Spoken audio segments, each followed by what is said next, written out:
اس خالق کے آگے آپ دست بدس دعا گو ہیں. خلوص، حرام چیز نہ ہو آپ کے جسم میں، پیٹ میں حرام نہ ہو، اور آپ اللہ کے آگے گڑ گڑائیں، تو یہ ہو نہیں سکتا کہ رب العزت آپ کو مایوس کر دے. کیونکہ مایوسی کا لفظ تو ہمارے مذہب میں تو ویسے ہی ہے ہی نہیں، اور بلکہ حرام کے زمرے میں آ جاتا ہے. کیونکہ مایوس ہو کے آپ رب کی رحمت کے منکر ہو رہے ہوتے ہیں. تو غلطی سے بھی بعض دفعہ انسان پہ کچھ ایسے فیزز آتے ہیں کہ وہ نعوذ باللہ بدگماں ہونے لگتا ہے. تو اللہ سے یہ دعا مانگا کرے کہ اللہ تعالیٰ بدگمانی سے دور رکھے. کیونکہ بدگمانی جو ہے وہ انسان کو معاشرے میں آئسولیٹ کر دیتی ہے، اور پلس اس کو لوگوں کی نگاہوں میں حقارت آمیز بنانے لگتی ہے. تو بدگمانی نہ کرا کریں اور اللہ پہ یقین اور توکل کو مضبوط رکھا کریں. خواتین و حضرات، کل کے پروگرام میں نے ایک چیز بتائی تھی. میں نے کہا تھا وہ لوگ جن کو بہت سارے، میں نے یہ تمہید بھی باندھی تھی کہ مجھے بہت سارے ایس ایم ایس اور کالز آئی تھی. لوگوں نے کہا ہمایوں بھائی آپ بیماریوں کے وظائف بتاتے ہیں تو کچھ ایسا بتا دیں کہ وہ بیماری نہ ہو انسان کو. تو کاتب تقدیر تو بہتر جانتا ہے، لیکن جتنا اس نے علم دیا ہے مجھے، اور وہ کہتا ہے قرآن کو پڑھو، سمجھو، اس پہ غور کرو، تدبر کرو.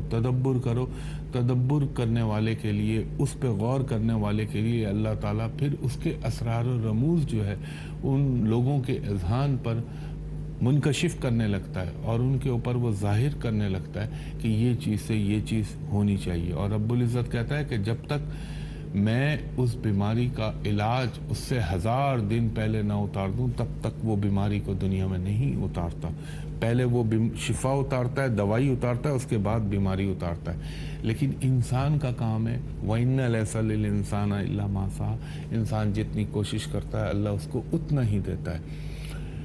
جستجو کرے، تحقیق کرے. جب جستجو اور تحقیق کے مراحل انسان کی زندگی میں آتے ہیں تو پھر وہ بہت ساری چیزوں کو پانے لگتا ہے، اپنے آپ کو بھی پانے لگتا ہے. اور انسان غور کرے تنہائی میں بیٹھ کے خالق کائنات کے اوپر، تو اس کی حکمت پر غور کرے، اس پر غور نہ کرے. کیونکہ وہ کہتا ہے کہ میرے متعلق زیادہ مت سوچو، کیونکہ تمہارے ذہن پھٹ جائیں گے، مگر تم میری ہستی کا ادراک نہیں کر سکتے. ہم تو صرف یہ امید اور یہ دعا کرتے ہیں کہ اے میرے رب تو ہم سے نہ منہ موڑ. باقی دنیا میں سے جو منہ موڑنا چاہے موڑ لے، اللہ تعالیٰ کسی سے منہ نہ موڑے. کیونکہ خدا نہ کرے مجھ سمیت میں تمام مسلمانوں کے لیے کہہ رہا ہوں کہ اللہ تعالیٰ جب کسی سے منہ موڑ لیتا ہے تو پھر انسان کو کائنات میں کہیں جائے پناہ نہیں ملتی. اور آپ ماضی کے اوپر نظر ڈال لیجئے، بڑے بڑے فرعون، بڑے بڑے حامان، اور بلکہ اگر عصر قریب میں چلے جائیں تو شہنشاہ ایران کا حال دیکھ لیجئے کہ زمین، میں نے قرآن کی اس آیت کو اس آدمی پر پورا اپلائی ہوتے ہوئے دیکھا. اور ہم لوگوں کے لیے زمین کو تنگ کر دیتے ہیں. یعنی وہ جس کو وہ اپنا آقا کہتا تھا، CIA کا ہیڈ کوارٹر ہوتا تھا ایران ایک زمانے میں، لیکن اس ملک نے بھی اس کو پناہ نہیں دی. پناہ ملی تھی وہ بیچارے کو مصر کے اندر، اور پھر کس طرح اس کی موت ہوئی اور کہاں وہ شہنشاہ ایران بنے ہوئے تھے. شہنشاہ کا لفظ صرف رب کے لیے، اور کوئی نہیں ہے شہنشاہ. شاہوں کا شاہ وہ ہے شہنشاہ اللہ تعالیٰ.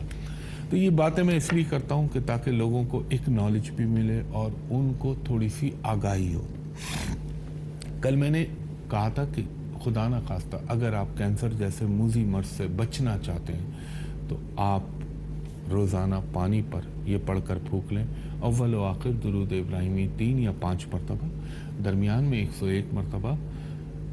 میں نے کہا تھا یا سلامو، یا قدوس، یا رحمانو، یا رحیمو، یہ پڑھ کے پھونک لیجئے. علمی بشری عقلی تقاضے کہتے ہیں کہ انشاءاللہ تعالیٰ اس آدمی کو کینسر کا مرض نہیں ہوگا. پڑھ کے پھونکنا شروع کر دیں. جن کو ہے، میں ان کی بات نہیں کر رہا، جو خدا نہ خواستہ یہ سمجھتے ہیں کہ ان کی جینز میں، جینیٹک میں، یا ان کے گھر میں، گھرانے میں پہلے لوگوں کو ہو چکا ہے، تو وہ احتیاط حفظ ما تقدم کے طور پر، یعنی پریکاشنری اس چیز کو پڑھ سکتے ہیں. یہ پڑھیے اور اللہ کا کرم دیکھیے گا. اس کے علاوہ دل کے مرض کے لیے بھی میں نے بتایا تھا، میں ایک دفعہ پھر دوہرا دیتا ہوں. وہ لوگ جن کے ہارٹ کا کمزور ہو، دل میں پرابلم ہوتا ہے، دل میں انجائنا کا پین ہوتا ہو، ان کو میں نے کہا تھا عجوہ کھجور ہوتی ہے جو نبی کریم محمد مصطفیٰ صلی اللہ علیہ وآلہ وسلم کے شہر مبارک مدینہ میں دستیاب ہوتی ہے. اصلی عجوہ کھجور وہ لے لیجئے بمائے گٹلی کے، اس کو سمیش کر لیں اور اس کو یعنی پیس لیجئے. امام دستے میں پیس لیجئے، گرائنڈر میں پیس لیجئے، یہ آپ پر منحصر ہے کہ آپ کس طرح اس کو پیستے ہیں۔ اس کو پیس لیجئے صرف ایک کھجور اجوا بمائے گٹلی کے، اور اس کے اوپر اول و آخر درود ابراہیمی 3 دفعہ پڑھ کے، اور درمیان میں ایک مرتبہ سورہ یاسین 3 مرتبہ اول و آخر درود، یہ ہارٹ والوں کے لیے بتا رہا ہوں، اور درمیان میں ایک مرتبہ سورہ یاسین پڑھ کے اس گٹلی سمیت کھجور کو اوپر پھونک لیجئے اور وہ کھا لیجئے، اور 15 منٹ کے بعد آپ ناشتہ کر لیجئے۔ انشاءاللہ تعالیٰ آپ کے دل میں کتنی قوت اور کتنا مقوی ہو جائے گا وہ کام آپ کے دل کے لیے، آپ کو اس کا اندازہ خود ہوگا، کیونکہ جو میں وظائف دیتا ہوں اس کے مجھے جو رسپونڈ ملتے ہیں وہ بڑے ہی حوصلہ افزا ہوتے ہیں، اور ماشاءاللہ لوگوں کو اللہ تعالیٰ فائدہ پہنچاتا ہے۔ اور دیکھیں اگر اس چیز سے اس کو فائدہ پہنچتا ہے تو اس میں ہمایوں کا تو کوئی کمال نہیں، ہمایوں تو ایک چینل، ایک ذریعہ، ایک سبب ہے۔ پڑھتے تو دراصل آپ رب العزت کا ہی کلام ہے، اور اسی کا نام پڑھتے ہیں تو یقیناً شفا کے مستحق آپ بن جاتے ہیں۔ میں تو صرف آپ کو بتانے والا ہوں، اس سے فائدہ پہنچانا، خدا نہ کرے نا فائدہ پہنچانا، وہ میرے رب کا اختیار ہے۔ تو یہ دل کے مریض اس چیز کو کریں، انشاءاللہ تعالیٰ آپ کو یقیناً فائدہ پہنچے گا بحکم اللہ۔ اچھا، کچھ خواتین حضرات، ایک وقفہ آ گیا، وقفے کے بعد دوبارہ آپ کو دیگر وظائف